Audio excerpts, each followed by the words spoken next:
Wapendwa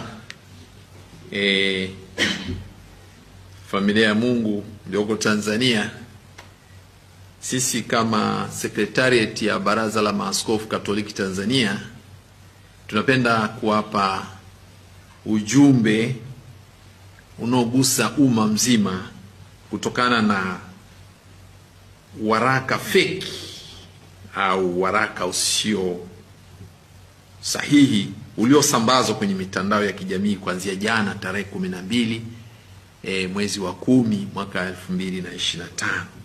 Waraka huo ulikuwa na kichwa cha habari: tamko la Baraza la Maaskofu Katoliki Tanzania TEC kuhusu amani kwa taifa kuelekea siku ya uchaguzi mkuu wa Jamhuri ya Muungano wa Tanzania utakaofanyika tarehe 29 Oktoba 2025. Wakaweka kwenye mabano sauti ya watu, sauti ya Mungu. Tunapenda kukanusha waraka huu kwa kusema kwamba maaskofu wetu hawakutoa, maaskofu wa Baraza la Maaskofu Katoliki Tanzania hawakutoa waraka huu kwa waumini na kwa Watanzania wote kwa ujumla.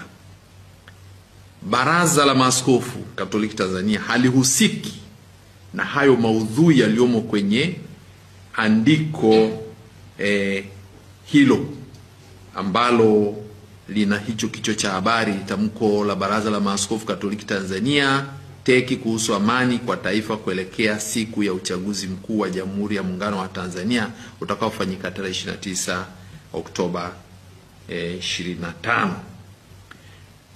Hii ni tabia mbaya ya kutumia taasisi ya maaskofu na hata kutumia sahihi ya askofu rais wa Baraza la Maaskofu Katoliki Tanzania kupitisha ujumbe ambao haujatokana na baraza.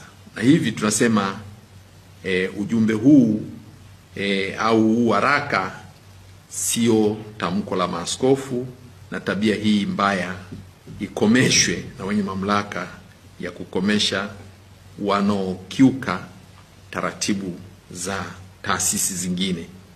Tunawataka wenye tabia hiyo wao wenyewe pia, kwa sababu ni binadamu wenye utashi, waache tabia hiyo mbaya, kwa sababu wamefanya jambo hili kwa makusudi.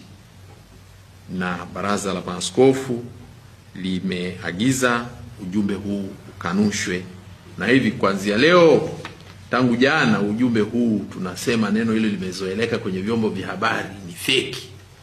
Hata hizi signature na niliyotumika hapa ni fake. Fake kwa sababu haikutolewa na maaskofu na wala maaskofu wa kumwagiza yote atoe hili tamko. Kwa hivi tulipenda hilo lifahamike kwa jamii ya Watanzania, na tunapenda kuachia nakala rasmi kwa ajili ya kusambaza kwenye vyombo vingine hasa hivi ya kwenye mtandao, ili watu wasije wakafuata maudhui yaliyomo kwenye huo waraka ambao ni fake, ambao haujatolewa na maaskofu. Kwa hiyo umebumbwa tu. Kwa hiyo ningependa nitamke hilo na Watanzania wote wafikishiwe huo ujumbe. Maaskofu wana taratibu zao za kutoa tamko, za kutoa waraka, na kila neno lina maana yake kwa maaskofu. Wanapotamka tamko, waraka, ujumbe, wosia, wana maana zao na wana taratibu zao katika mambo yote ambayo wanapenda. Kwa hiyo na wanapenda pia mtu yote anayetaka asemewe basi aje awaone.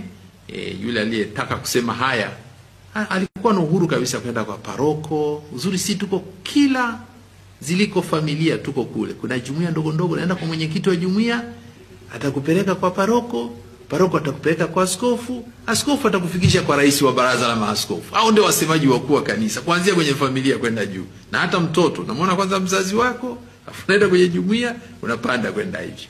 Kwa hivyo hata kama una jambo unataka kulisema, pitia hizo taratibu, ujumbe wako utafika na mawazo yako, mapendekezo yako yatafika. Lakini usijichukulie mamlaka na kujifanya wewe ni Baraza la Maaskofu au wewe ni rais wa baraza, wakati sio. Asanteni na washukuru kwa kufika na kuchukua ujumbe huu.